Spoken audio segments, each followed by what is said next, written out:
Welcome into part two of our pick and roll series. Wanted to note a couple things before we get rolling into this. Number one, to make this a little bit easier for you guys to listen to the video and then watch at key moments, you're going to hear this film projector noise.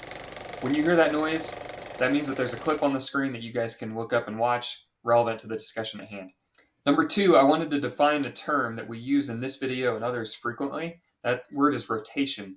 When we're talking about the word rotation in terms of a defense, what we mean is when three or more players on the defense are changing assignments rapidly, usually as a result of somebody getting blown by on the basket and somebody having to switch over and help on defense.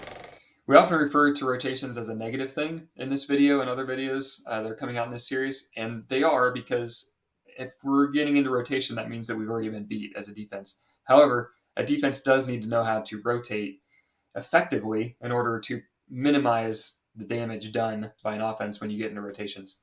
Anyway, just wanted to define that term. Let's get into the video. Next, we're going to cover switches. Switches? We cover switches?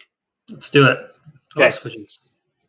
So this is definitely the most, it seems to me it's the most common at the NBA level. Maybe it's drop coverages. I don't know. There's probably statistics out there for it. But it seems like almost every single screen in the NBA, at least at 10 feet beyond the three-point line, is a screen just to shuffle defensive personnel. And we'll get into that in a second. But as a defense, why, if an offense is setting a screen in a position where they're actually trying to create a bucket out of it, but setting a screen maybe at 22 feet from the basket, setting a screen from there, why would a defense want to switch? I think it does two things. First, and probably most importantly, is it really bogs down the game. And so if you're switching every single screen, off ball and on ball, what that does is then it basically eliminates screens out of the game. You're no longer getting open from a screen typically because you don't have the point of a screen a lot of times is to block the defender's path so the offensive player has a wide open path wherever their final destination is, whether it's the rim or where the three-point line on for a jump shot, whatever it might be. And so if you're switching everything, it bogs it down. It takes those out of the game. This is what teams like the Rockets back in like 2017, 2018, when they were playing against the Dynasty Warriors, their whole identity was we switch everything, every single screen against every team, no matter what. This is what we do.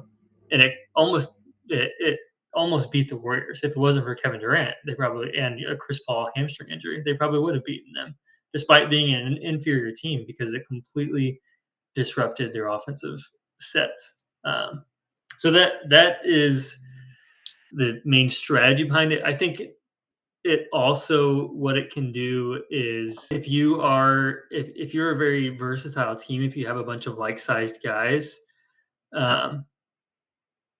you can't really get into mismatches at all, and so it just makes it really easy. You're never getting into rotations. It's keeping you from having to go into rotation because you're not getting beat off a screen at any point anywhere. Yeah, that's kind of how I see it too. There's really only one legal way in basketball to keep a defender from moving, and that's a screen. Mm-hmm. Any other action you try to take can be construed as an illegal play by the offense and a foul. And so screens become really important for most offenses in order to keep a defender from moving for a second so that you can get an advantage on them, get an angle to the basket, either driving with the basketball or making a pass on the cutter. The only other thing you can really do is push off in some situations. You can do that legally and it not get called, but it gets really messy really quick as a main strategy because it will get called eventually if you're pushing off too much. So yeah, I see it that way too. If a defense switching, the point of that is just to remove the pick. Like, good try, but you're not beating us to the basket off the pick. You have to try something else. Mm-hmm. So then what I see, at least at the NBA level, this is tougher to do at the youth level because you don't have good scouting reports.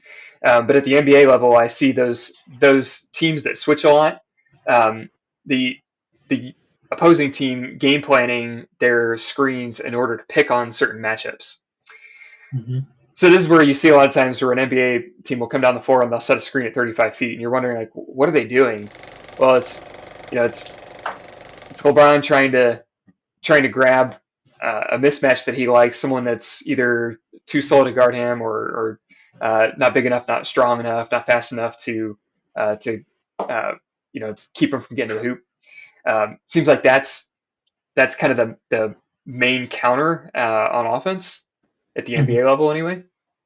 Yeah, you'll see. It's like the dreaded. If you ever listen to like a player podcast and they'll talk about it, and they're like LeBron came down the floor and he just pointed at me, and I knew I was in trouble because that's like there's no play call.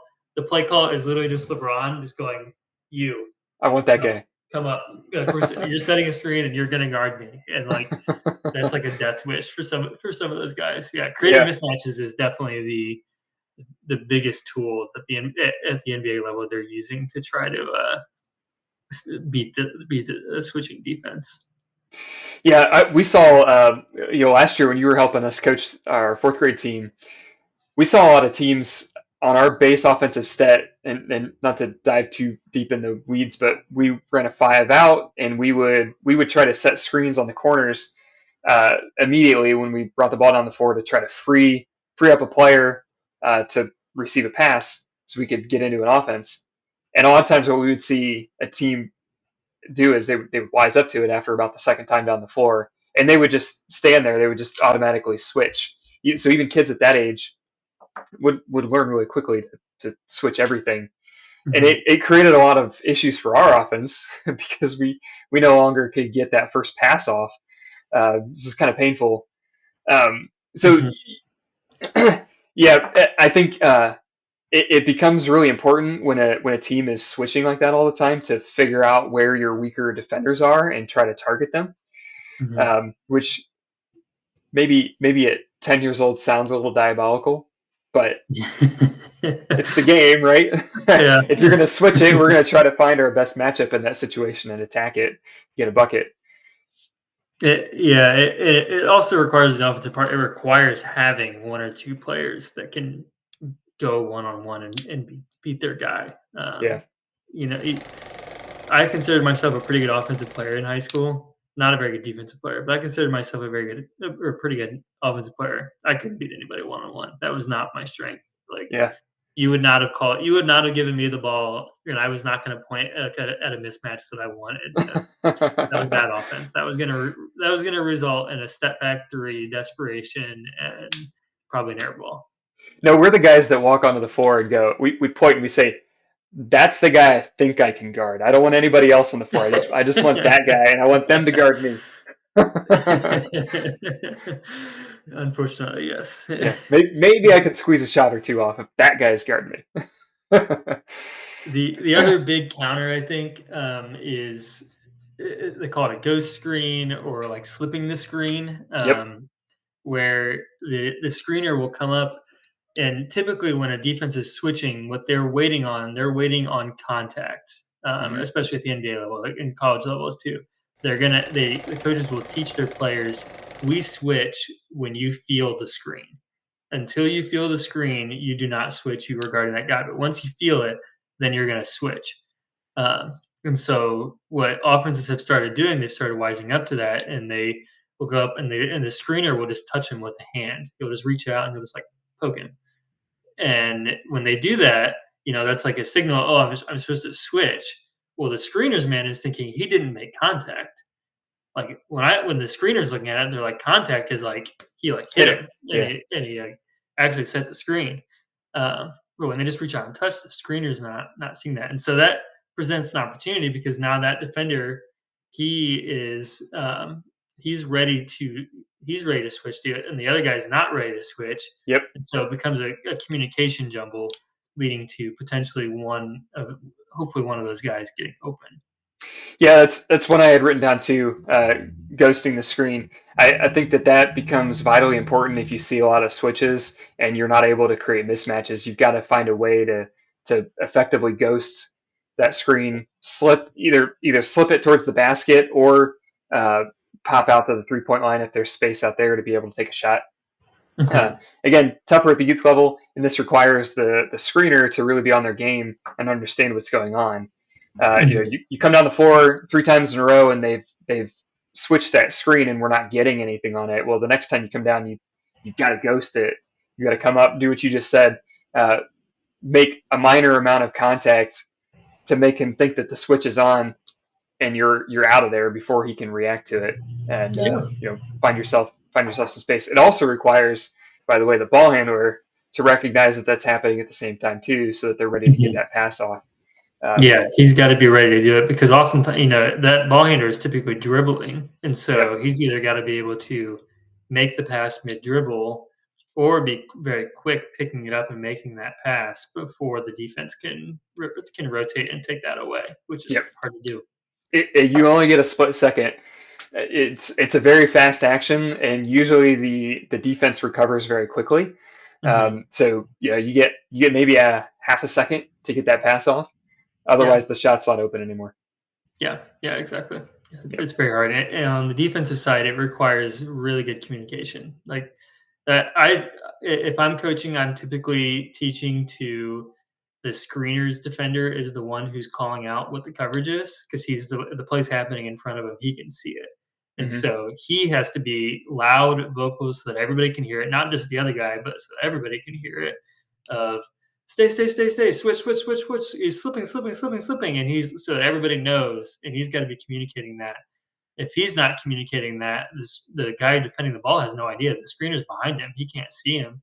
He doesn't even know which side the guy's on most of the time if the screener's not calling. He's not the one responsible to call that out. It's the screener's defender that's responsible for it, Yep. in my If opinion. if you're one of my kids listening to this video, it's not the coach's job to yell that out. If I'm yelling it out, it's way too late.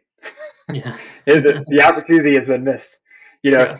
As the defense, you or the offense, you've got to see those things and communicate with the other player on the floor because it can't happen any. It's not going to happen any faster. It's going to be much slower actually with the coach yelling it Yeah. out. Communication is key. If I can do the spider, you have to like and subscribe and press share.